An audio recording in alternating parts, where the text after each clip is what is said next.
Father, there are nights when I lie down feeling empty, emotionally drained, physically exhausted, spiritually tired.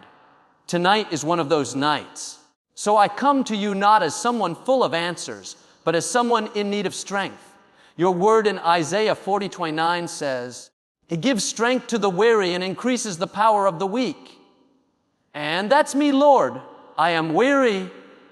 I need you. I don't need a motivational speech. I don't need to fix myself before I sleep. I just need you to be strong for me tonight. I've done what I could today. I gave what I had. And now I need to rest, not just physically, but soul deep. I ask you to be my strength while I sleep. Renew what's been drained. Restore what's been broken. Replace fear with faith. Take the tired pieces of me and rebuild them with grace. Thank you that I don't have to earn rest. It is your gift to me. Thank you that I don't have to wake up tomorrow with all the answers. I just need to wake up with you by my side. So tonight, I let go. Let your Spirit breathe new life into me as I sleep. In Jesus' name, amen.